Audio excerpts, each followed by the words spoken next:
Hello दोस्तों, मैं रवि कुमार आपका स्वागत करता हूं हमारे यूट्यूब चैनल एग्जाम एक्सप्रेस में। अभी हमारी बैंकिंग अवेयरनेस की क्लासेस चल रही हैं, जिसमें हमने पिछले क्लास में पढ़ा था बेसल 1। बेसल के बारे में हमने बहुत सारी चीज़ें कवर अप कर ली थी। आज के सेशन में हम बात करेंगे बेसल 2 के बारे में। थोड़ा सा पिछले क्लास का रिकॉल करते हैं कि हमने पिछले क्लास में क्या क्या पढ़ाई किया, क्या क्या देखा था। तो हमने जान लिया था कि बेसल कैसे इस्टेब्लिश हुआ, वो क्यों इस्टेब्लिश किया गया, उसके चेयरमैन कौन थे, उसके जनरल सेक्रेटरी कौन है, ये सब चीजें। बेसल 1 के बारे में हमने जान लिया था कि एक मोटा मोटी चीजें थी कि क्या था, CRA क्या था, RWA क्या था, ये सब चीजें हमने पिछले क्लास में डिस्कस कर ली थी।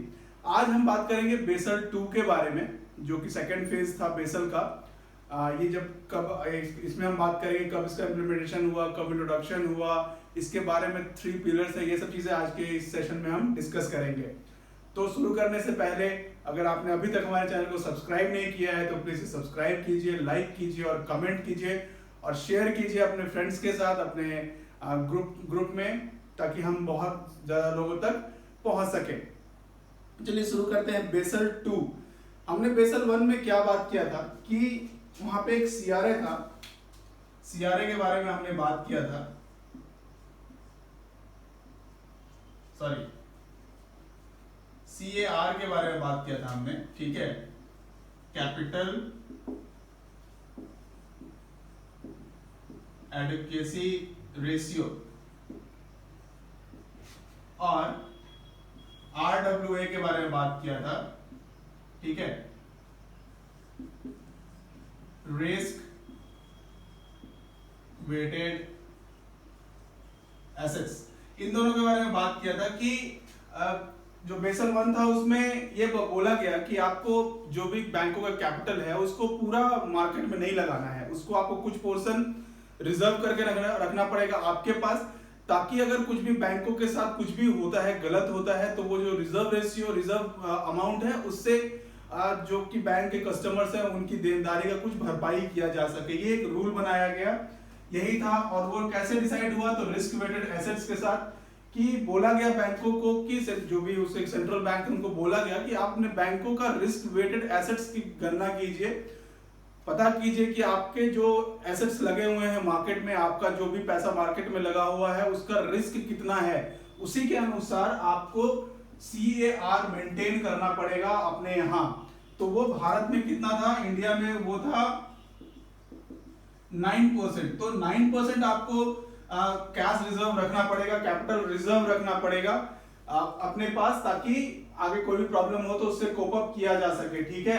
इतनी बातें थी। और अदर्स कंट्री में कितना था, 8%। ये थोड़ा इंपॉर्टेंट है, इसको याद रखिए। इतनी सारी चीजें हमने पिछले क्लास में बात कर ली थी।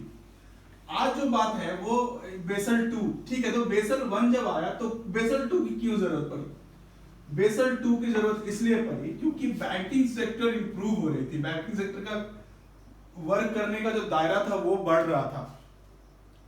तो आगे बढ़ के जब पता चला तो बेसल ने सोचा कि नहीं, सिर्फ कैश रिजर्व रखने से नहीं होगा, सिर्फ कैश रिजर्व रखने के नहीं, प्रॉब्लम्स और भी हैं, और भी चीजें चल रही हैं हमारे यहाँ बैंकिंग में, तो उसमें सुपरविजन भी जरूरी है, उनके ऊपर से देख रेख होनी भी जरूरी है कि बैंक कैसे वर्क कर रहे हैं, ये भी जरूरी है। सिर्फ कैश मेंटेन करने से या कैपिटल को हम मेंटेन कर लेंगे उससे नहीं होगा, ठीक है।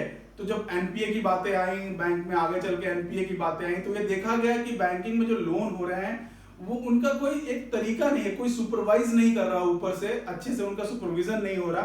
तो बेसल में ये नॉर्म्स डाला गया, ऐड किया गया बेसल 2 में, यही सब चीजें ऐड की गई कि आपको सुपरविजन भी जरूरी है, कैश रेशियो तो रखना ही है, वो रिजर्व रखना ही है, कैपिटल रेशियो रखना ही है, बट साथ में सुपरविजन भी होना चाहिए। और एक चीज और ऐड किया गया उसमें कि आपको मार्केट डिसिप्लिन भी होना चाहिए, जो मार्केट के टर्म एंड कंडीशंस हैं वो सब सारी चीजें बैंकों को माननी पड़ेगी। एक रूल होगा, सभी बैंकों पे ये लागू होगा। ये सब चीजें बैंक जो बेसल 2 में हुई, ये सब चीजें बातें हुई।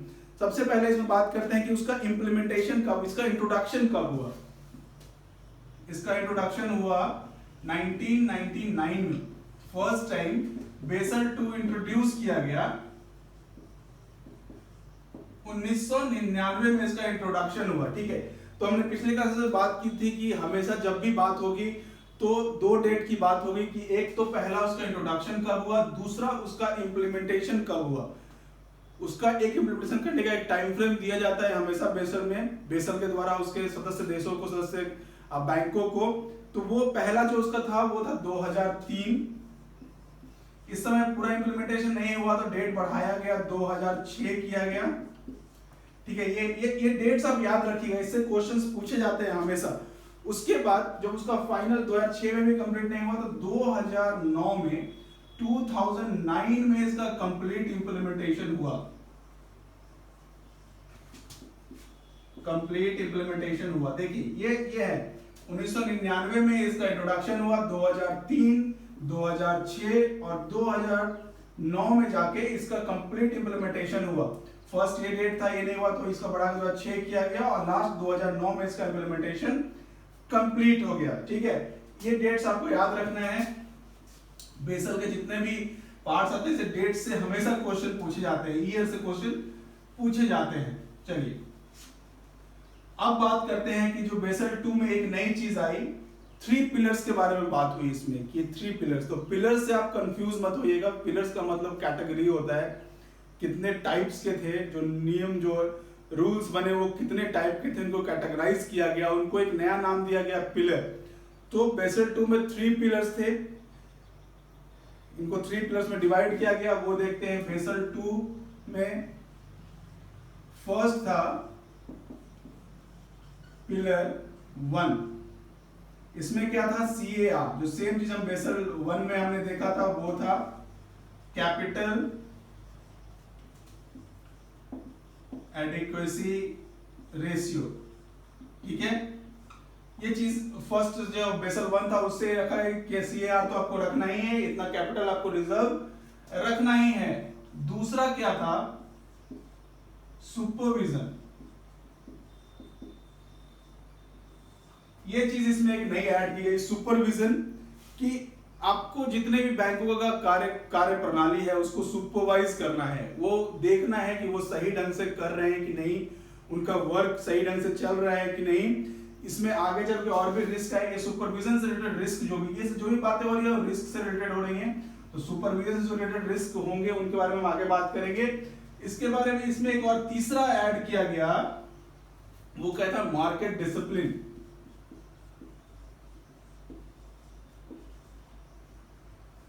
मार्केट डिसिप्लिन, ये 3 चीजें, ये 3 पिलर्स, ये पिलर 2 हो गया, ये पिलर 3 हो गया। ये 3 पिलर्स बेसल 2 में इंपॉर्टेंट थे। पिलर 1 में CAR जो कि बेसल 1 से लिया गया, कैपिटल एडिक्वेसी रेशियो, कि आपको कैपिटल रिजर्व करके रखना है, आपका जो भी कैपिटल है उसका 9% आपको रिजर्व करके रखना है as per risk weighted asset, as per RWA। Second pillar था सुपरविजन, कि जो भी बैंकों की कार्य प्रणाली है उसका सुपरवाइजेशन जरूरी है, उसका जो कि हम बात सुनते हैं ऑडिट होता है या फिर जो RBI ऑडिट करवाती है, वो सब चीजें इसी में आती हैं, सुपरविजन में ही आती हैं। ठीक है, उसके बाद पिलर 3 में आया मार्केट डिसिप्लिन। एक मार्केट डिसिप्लिन मेंटेन करना होगा आपको, बैंकों को एक रूल मानना पड़ेगा मार्केट का, मार्केट मतलब बैंकिंग मार्केट, उसका आपको एक रूल मानना पड़ेगा सभी बैंकों को, जो भी बेसल में इसका ये किया गया उसमें मानना पड़ेगा। ठीक है, चलिए अब एक एक करके इसके बारे में थोड़ा डिटेल में जान लेते हैं। देखिए ध्यान से सुनिएगा, ये चीजें कॉन्सेप्चुअल है और आपका कॉन्सेप्ट क्लियर होना चाहिए, बहुत इंपॉर्टेंट है इंटरव्यूज के लिए। इंटरव्यूज में इससे क्वेश्चन जरूर पूछता है, हर इंटरव्यू में इससे क्वेश्चन रहेगा ही रहेगा, और मेंस में इससे क्वेश्चंस रहते हैं, तो बहुत इंपॉर्टेंट है, इसको ध्यान से सुनिएगा। नोट्स आप लोग जरूर बनाइए, नोट्स बहुत इंपॉर्टेंट है आपके लिए। चलिए बात करते हैं, सबसे पहला कौन सा था, पिलर 1। पिलर 1 में CAR, this is capital adequacy ratio. Same चीज हमने डिस्कस कर लिया है बहुत पहले। तो जो ये रिस्क था इससे रिलेटेड, इससे कोप अप करने के लिए कुछ टूल्स दिए गए। इंडिया में हमने पिछली बार बात की थी CRR की, पिछले क्लास में आपको याद होगा, SLR की। These tools are the cope up करने के लिए था कैपिटल एडिक्वेसी रेशियो, जो भी इससे रिस्क था, कैपिटल से रिलेटेड जो भी रिस्क है, इससे कोप अप करने के लिए ये टूल्स दिए गए CRR, कि आपको इतना परसेंट आपको ये चीजें कैश के रूप में, आपको कैपिटल के रूप में रिजर्व रखनी ही पड़ेगी, क्योंकि सीआरआर और एसएलआर हमने पिछले डिस्कस कर लिया है, ये सब चीजें हैं, ठीक है। तो सीएआर में यही था, कैसे निकालते थे आपको याद है, मैंने पिछले में बताया था, आरडब्ल्यूए से निकालते हैं इसको। इसका एक फॉर्मूला मैंने बताया था कि CAR equals to total capital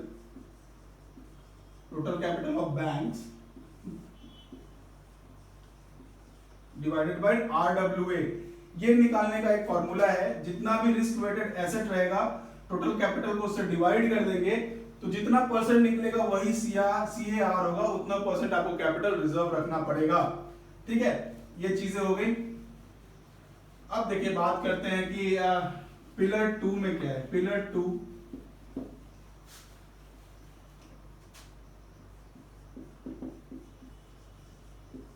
2 में क्या था, supervision.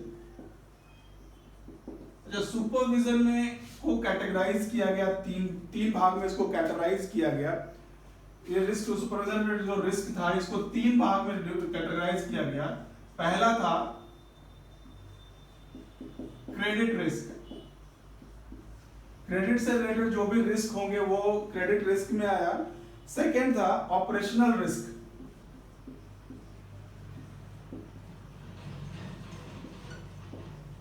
operational risk, and third one is market risk।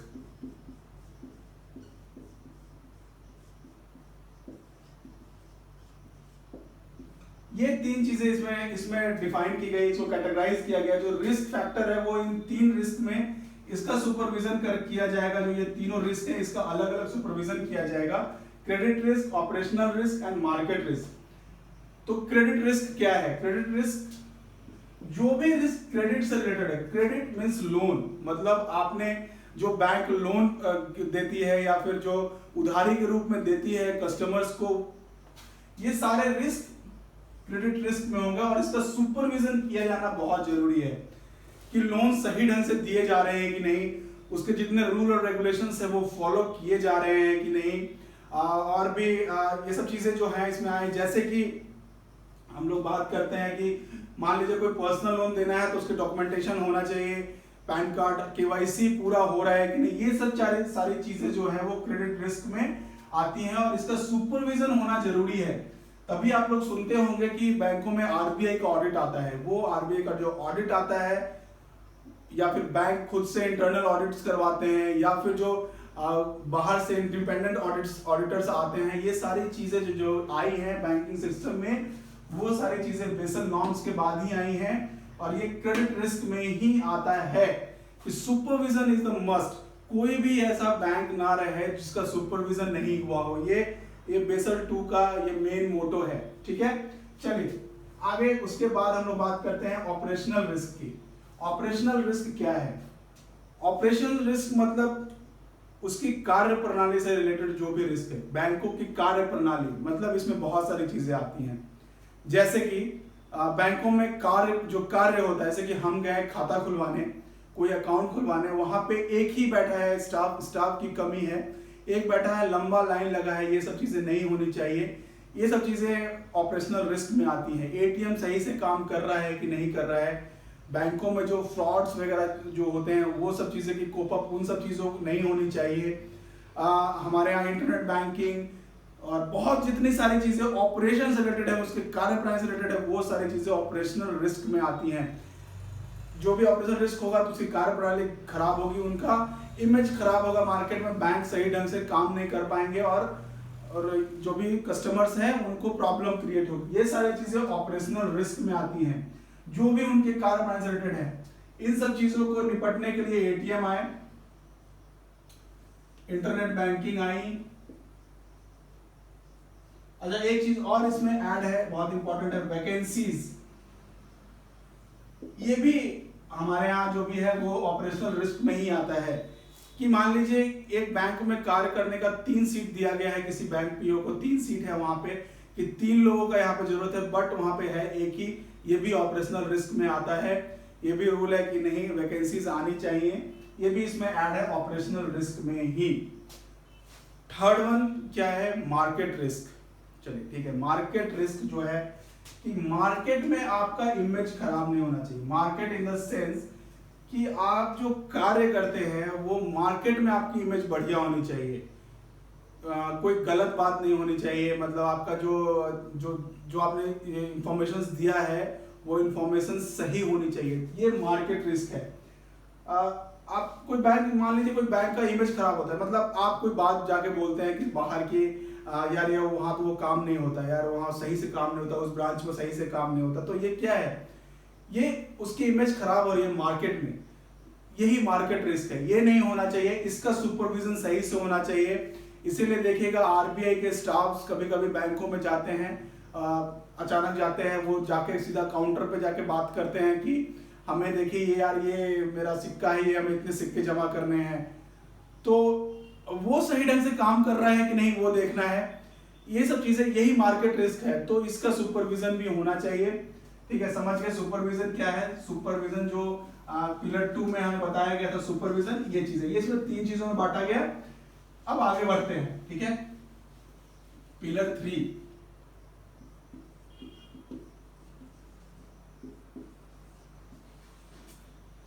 Pillar 3 में क्या था? मार्केट डिसिप्लिन के बारे में बात हुआ। पिलर 3 में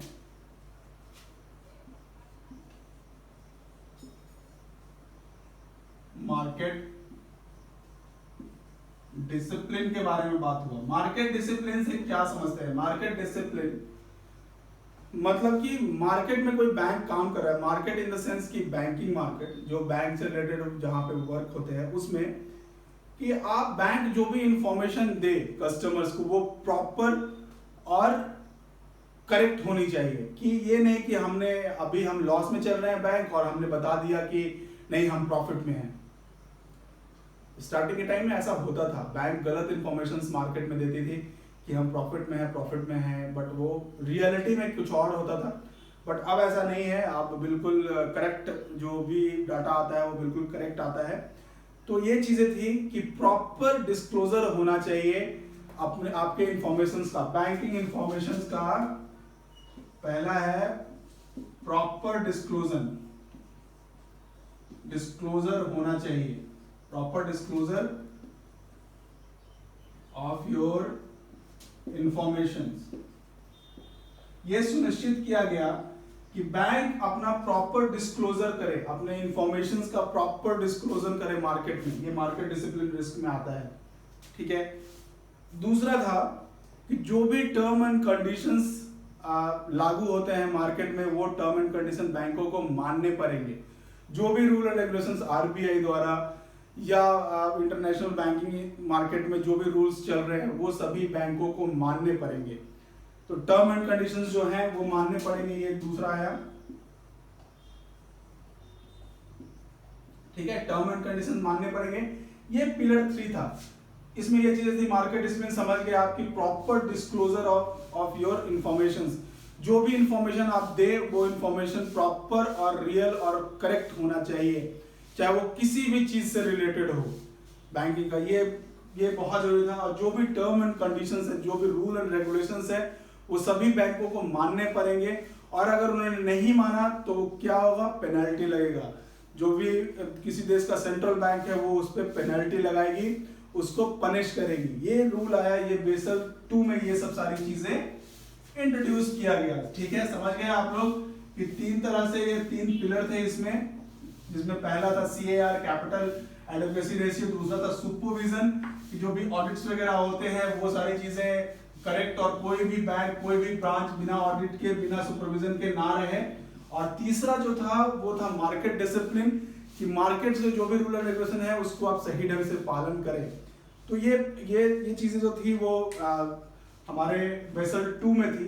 इतनी सारी बातें हुई, बेसल 1 हुआ, बेसल 2 हुआ, फिर भी 2008 में रिसेशन आया, अमेरिका में बहुत बड़ा रिसेशन आया, मंदी आई, आर्थिक मंदी आई, आपने सुना होगा, पढ़ा भी होगा।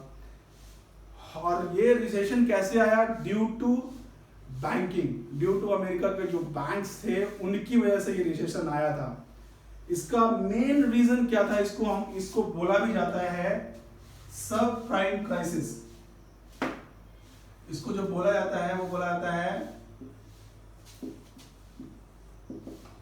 सब प्राइम क्राइसिस। जो 2008 में रिसेशन आया उसको क्या बोला जाता है? सब प्राइम क्राइसिस। और ये ड्यू टू किसकी वजह से आया? ये आया सब प्राइम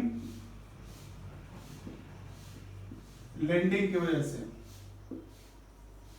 जो ये क्राइसिस आया इसी की वजह से बेसल 3 का इंट्रोडक्शन हुआ।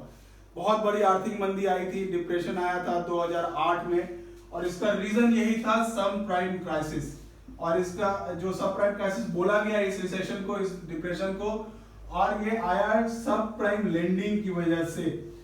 तो ये सब प्राइम क्राइसिस क्या है? थोड़ा बेसल 3 में जाने से पहले, जो हम अगले वीडियो में डिस्कस करेंगे, उसके से पहले थोड़ा सा ये सब प्राइम क्राइसिस के बारे में जानना बहुत जरूरी है, क्योंकि जब ये आप समझेंगे तभी आप बेसल 3 के बारे में जान पाएंगे। ठीक है, तो सब प्राइम क्राइसिस क्या था?